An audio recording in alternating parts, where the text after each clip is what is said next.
You know how hot and cold cats get sometimes? Like, can you imagine that being that cat being the size of a motorcycle? Like when they're nice to you, it's great. When they're purring and they're like, oh, brrr, brrr, and they're like pushing their head against you for pets, and then out of nowhere, all of a sudden, they just choose not to be your friend anymore. It's over. It's so over at that point. You're dead. You're super dead. As the owner of a 4-month-old kitten, she bites me more often than not, so I fear you are right.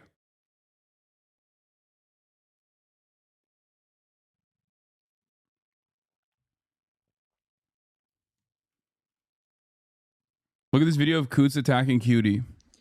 Coots, you trying to bite me? You trying to? Oh my!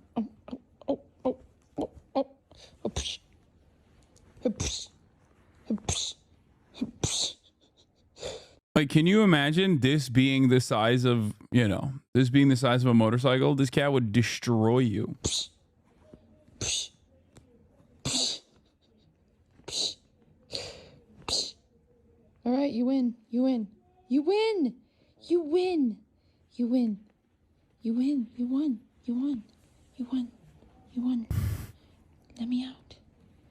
Let me out. Let me out. Look how vicious that thing is.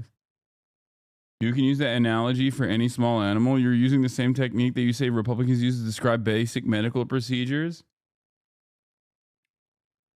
Kittens are stupid babies. They haven't learned etiquette yet. That's why you shouldn't separate them from their litter mates and mom too soon. I worked in South Africa for some months at a wildcat sanctuary, and the cheetahs were the only big cats you could chill with most of the time. Cheetahs even purr like house cats. Yeah, that's what I've heard as well. My point is, even a cheetah has the capability of murking you, but the likelihood of a cheetah murking you as a human being is much lower than any other big cat. Our story begins with 7-month-old KJ. This adorable little guy was born in captivity as part of a cheetah conservation program. But sadly for him, his mother abandoned him.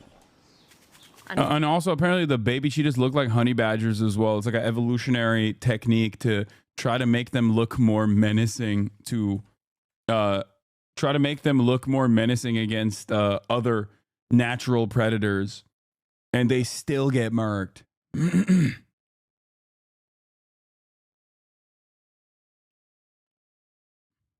Fortunately, cheetahs are very flighty animals, so even in captivity or the wild, you can have moms that abandon litters, reject cubs.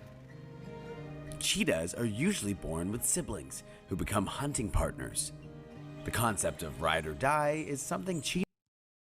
What happened to Pro Cat? I like cheetahs. There are countless big cats like in Saudi TikToks that just fight with the dudes. Dude, I see the concept of having a pet cat in the same way that I see having a pet bear or not having a pet cat, sorry. Like having a pet lion is the same as having a pet monkey, is the same as having a pet bear. You're just living on borrowed time.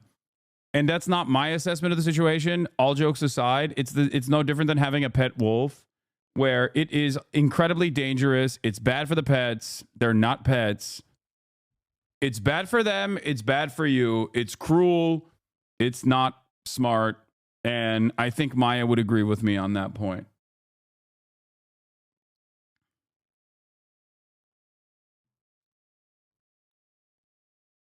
This is what people say to moralize beating the shit out of pit bulls, bro. Wait, what? What? What is happening? Are you keyed into the existence of palace cats, manuals? I feel like you'd really fuck with them. How new Fern banger? How this woman exposed Wall Street? That sounds cool.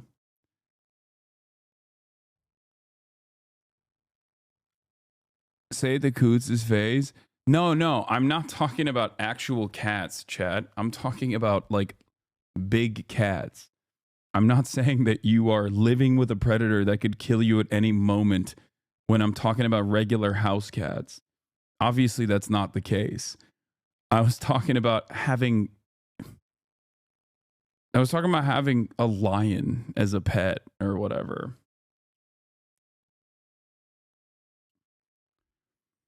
I have a chinchilla and I 100% think you should have a license to own them. Exotics take a lot of care and that people don't realize.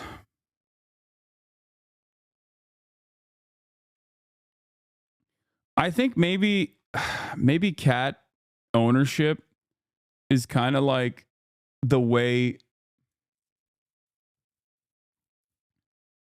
Maybe cat ownership is no different to the way that, you know, people that have small dogs don't actually feel the need to train them.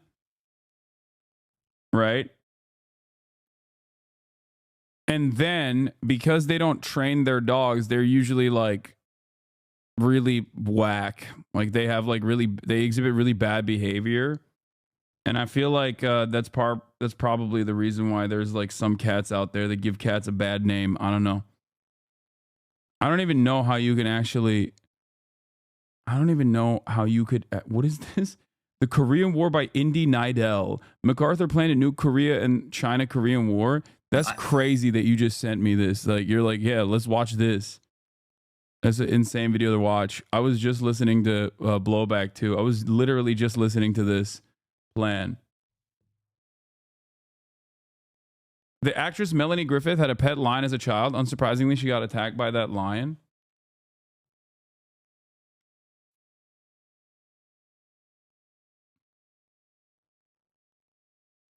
What is this? That would replace training with learning how to respect the cat's boundaries. Okay, cat owners, you're doing you're being ridiculous. No, if you have a pet, you can teach a pet boundaries, okay? What are you talking about? Why are you talking? Man, I said I want to be pro cat and you guys are making it so difficult. You're making it seem like it's a bad roommate, dude. Why are cat owners like this? I suspect that any animal, any kind of domesticated animal is capable of learning right from wrong. And it's up to you to teach them. It's up to you to socialize them. You know what I mean? And if you don't do that, then yeah, they're gonna exhibit bad behavior.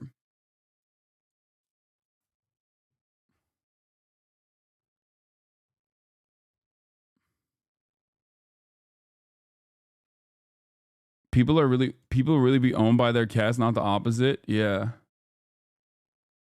Fuck off and get on with Sunday. Yeah. Okay.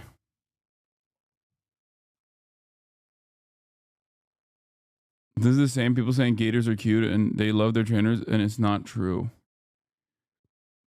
I don't think that I don't. Okay. I'm not saying that gators and cats are in the same category. At least cats are somewhat domesticated. And dogs are fully domesticated. Gators are not. Okay? Here, let's just watch Why Socialism Always Fails by North Star Radio.